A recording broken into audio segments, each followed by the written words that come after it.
le prophète mariait une fille de 9 ans. Ça, c'est un sujet très intéressant, vraiment très intéressant. Et je dois dire qu'il a sans doute été la plus grande motivation pour moi, parce que moi, je me suis traité de pédophile. Vous, les détracteurs, là, vous êtes en train de raconter du n'importe quoi sur moi, mon prophète, parce qu'il y a quelqu'un qui allait écrire dans un livre qui ne représente même pas même le Coran. Hein. Vous êtes allé prendre ça pour dire que, oui, il était marié avec tant parce qu'elle avait 9 ans. On peut faire ça. Père Morol a écrit 9 ans, vous êtes allé écrire 9 ans. Ah, vous êtes comment même? Ceux qui sont sur, écoutez très bien. Vous laissez les Blancs aller chercher. Maintenant, c'est eux qui vont venir nous dire, maintenant, nous, on va paraître moins intelligents qu'eux. Pourtant, nous aussi, on peut faire la même chose. C'est ça, moi, j'ai fait là. Et ça, aller chercher, puis j'ai trouvé vidéo, ça là. Écoutez. Dans un milieu où il y a eu du trou, il y a eu plein de choses, et puis en plus, je deviens musulman. Évidemment, on dit, oui, toi, maintenant, tous les hommes, tous les musulmans, potentiellement, sont des pédophiles. Ça m'a touché. Ça m'a vraiment touché. Et donc, j'ai cherché. Et puis, alors, oui, tous les détracteurs de l'islam, ils montrent toujours ce hadith Bukhari, en plus, hein, un des hadiths dans la collection qui a été rassemblée par Bukhari, et qui, en effet, alors la traduction, c'est vrai, Abu Bakr demande à sa fille, tiens, c'est quand exactement tu t'es marié? Elle dit, ben voilà, le mariage qui correspond à nos fiançailles chez nous. Donc la promesse au mariage s'était faite à 6 ans. La consommation du mariage, lorsqu'elle a été habitée avec le prophète, s'est faite à 9 ans. Alors, évidemment, on voit ce texte, on dit, et ces hadiths sont authentiques. Ils ont été racontés par. Il y a des biographies de chacun des narrateurs. Ils ont tous l'air d'être très crédibles. Donc c'est vrai que c'est embêtant. Et puis j'ai eu vraiment la grande joie de rencontrer un docteur en islamologie qui donne cours à Halifax au Canada, un Égyptien d'ailleurs à l'époque, enfin d'origine. Et puis il m'a dit, mais non, pas 9 ans. Je dis, non, mais c'est hadith. Ouais, non, il dit, les chiffres, il dit, t'es né en quelle année? En 59. Donc, il dit, t'as quel âge? Ben, je disais mon âge. Non, t'as dit 59. T'as pas dit 1959. T'as dit 59. C'est 2011 aujourd'hui, t'as 1951 ans, c'est tout. Parce que 2011, moi 59, c'est... Non, attends, je suis né en 1950. Ah oui, mais tu ne l'as pas dit. Oui, je ne l'ai pas dit, non, enfin, tout le monde le sait. Voilà, il dit, tout le monde le sait. Il dit, moi, quand je présente mon livre, je dis, c'est mon 27e. Mais tout le monde sait que c'est après le 400e. Ça veut dire que j'ai écrit 427 livres et je dis, c'est le 27e. Mais en arabe, je peux le faire comme ça. Mais quand il dit, je le fais en anglais ou en français, je dois dire, c'est le 427e parce qu'il n'y a pas cette habitude. Or, l'arabe, il n'y a pas cette habitude. Et c'est vrai, j'ai réfléchi à ça, je dis tiens c'est intéressant, et j'étais à Fès et on regardait un mouton, un mouton, miatinu khemsin, 250 dirhams. Oh, je dis c'est pas cher ça, ça fait 25 € pour un mouton. Et je dis c'est pas cher. Oui, je dis oui, moi je le prends. Et puis il me dit oui, je donne 250, non, c'est après les 1000 dirhams. Hein. Tout le monde sait que c'est au moins 1000 dirhams pour le mouton. Donc c'est 1250. Ah. Donc les Arabes, ils parlent après quelque chose. Mais il n'y a pas que les Arabes, vous savez, et ces habitudes, c'est pas seulement les chiffres. Vous savez, par exemple, je vais répondre en même temps sur les 70 vierges, là, 70 vierges. En néerlandais, c'est 1000, hein, parce que 70 en arabe, ça veut dire beaucoup. 36 en français, hein, parce qu'il y a les 36 chandelles. En français, on dit 36 chandelles. J'ai vu 36, j'avais le choix entre 36 voitures. Ça veut dire beaucoup. En néerlandais, on dit 1000. C'est fantastique, ça veut dire qu'il y a une philosophie autour des chiffres qu'il faut connaître dans les langues, autrement, on est à côté de la plaque. Donc ce hadith, en réalité, 6 ans et 9 ans, c'est après quelque chose, mais ce n'est pas nécessairement après la naissance. C'est ça ce que j'ai appris, j'ai vérifié ça avec des professeurs arabes, et tous ils m'ont dit la même chose, oui, c'est pas sûr, 6 et 9, c'est après quelque chose dans le contexte.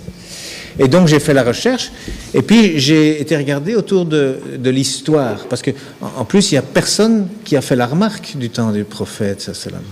Il n'y a même pas un ennemi qui a dit regardez le vilain. Voilà la partie même, vous savez, je ne sais pas, hein. Avec tous les ennemis qu'il avait là, il n'y a pas quelqu'un qui s'est levé pour dire que lui, il a marié Aïcha à 9 ans. Hein. Mais c'est lui, Bukhari, là, qui est venu pour raconter 9 ans, ça veut dire 9 ans. Il n'y a pas un gars là-bas qui va aller dire que, comment toi, le prophète, tu vas ceci, tu vas cela, tu as marié une fille de 9 ans à ta main. On peut faire ça. Personne. Alors qu'aujourd'hui, vous savez, il y a quelques années, je crois en 2008 ou en 2007, il y a un Marocain, peut-être que certains savent ça, des Marocains, il y a un imam qui a fait une fatwa qui a dit oui, on peut se marier avec une fille de 9 ans. Mais ça a été le tollé au Maroc. Les avocats qui ont fait des procès, 3 jours après, plein d'oulémas ont dit non, nous on fait une nouvelle fatwa, 18 ans. C'est quoi ça, 9 ans, vous êtes malade ou quoi? Donc, les Arabes, non, ils n'acceptent pas qu'on se marie avec une fille de 9 ans. D'ailleurs, dans les écrits musulmans, une femme doit être au moins adulte physiquement. Même si le mariage se fait à 3 ans, à 6 ans, parce que ce sont des promesses de mariage, c'est les femmes qui s'arrangent entre elles pendant la lessive, comme ça faisait d'ailleurs ici en Europe aussi, qui se disent tiens, t'as vu ta fille, elle intéresse mon fils, ce serait pas une bonne idée de les marier. Chez les Arabes aussi ça se fait, c'est tout. Et alors on dit bon voilà, allez, hop, ils sont mariés. Ça veut dire qu'à partir de ce moment-là, on peut les laisser ensemble. C'est correct. Tout ce qu'ils feront alors, c'est bon.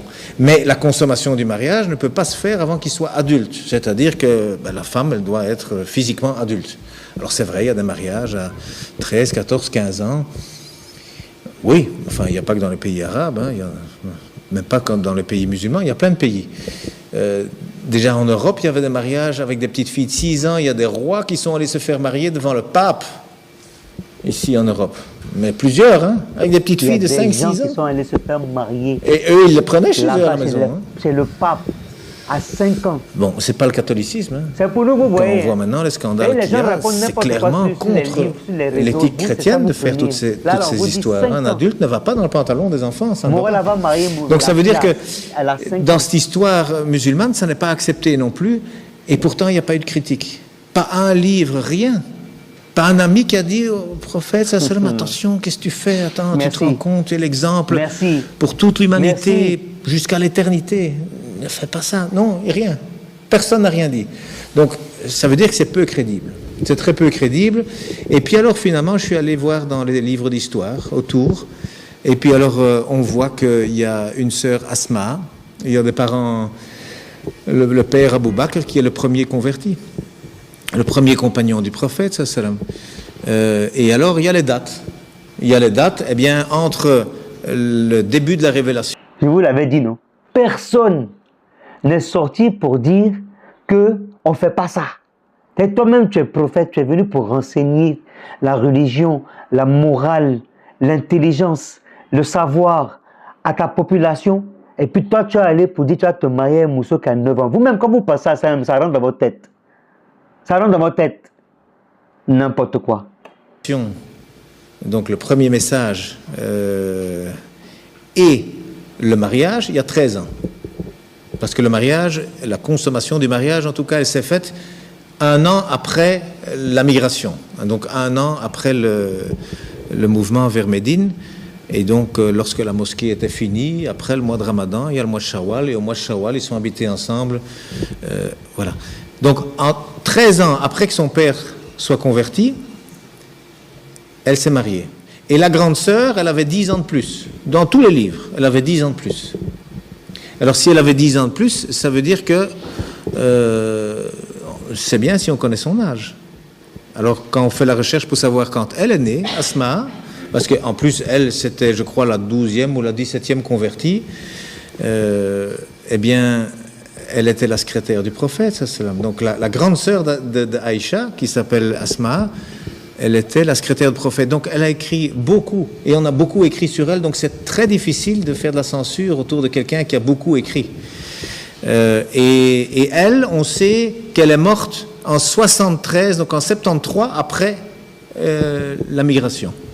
Pourquoi? Parce que c'était la fin du règne plus ou moins islamique, et que c'est son fils, Abdallah ibn Zubir, qui était le dernier dirigeant à la Mecque. Et elle était aveugle à ce moment-là, et elle avait, disent tous les livres, 100 ans bien avancés. Alors si elle avait 100 ans bien avancés en 73, compte tenu qu'il n'y a pas d'an zéro, elle est née en moins 28. C'est pas compliqué, Alors si elle est née en moins 28, ça veut dire qu'à l'Égir, elle avait 28 ans. Et donc 1 an après, elle avait 29 ans. Donc la grande sœur qui avait 10 ans de plus avait 29 ans quand sa petite sœur s'est mariée. 29 moins 10. Je ne sais pas s'il y a des mathématiciens ici, je ne sais pas si on a besoin d'une calculette, mais ça fait 19, quoi. Hein. Et en arabe, eh bien, on peut dire ça. Tis'ata sanawat ba'da ashara sanawat. Ça veut dire 9 ans après la dizaine. On peut dire ça. Mais quand le contexte, on le connaît, il n'y a pas besoin de dire après la dizaine. Donc, ce hadith, c'est un texte, mais encore une fois, on n'a pas le contexte. Parce que les hadiths, c'est le défaut qu'ils ont, c'est qu'ils ne reprennent pas non plus toujours le contexte. Alors, même si les mots sont exacts, donc cet âge pouvait très bien être 19 ans ou 29 ans, dépendant, ou même 9 ans après un autre événement. Vous avez vu, dans la vie, quand on cherche, on trouve, les gars, vous aimez trop venir diffamer sur les gens, et encore sur un prophète noble. C'est-à-dire un homme qui a montré, c'est-à-dire que sur qui le livre sacré, le Coran, a été révélé. Lui, il va aller faire des choses comme ça. Donc, en fait, finalement, c'est quel enseignement, lui, il va nous donner s'il fait ça. Vous avez vu? Vous avez vu? Sa sœur Asma avait 10 ans de plus qu'elle. Donc, elle avait 28 ans, disons 29 ans quand Aïcha s'est mariée avec le prophète. Ce qui veut dire qu'elle avait, Aïcha, 19 ans. Les détracteurs, vous ne pouvez rien créer. Jusqu'à demain, jusqu'à l'an 20 000, vous ne pouvez rien créer. Voilà, la vérité va toujours régner. Et puis on est là, vous êtes là. Vous allez prendre. Regardez seulement. Au revoir là-bas.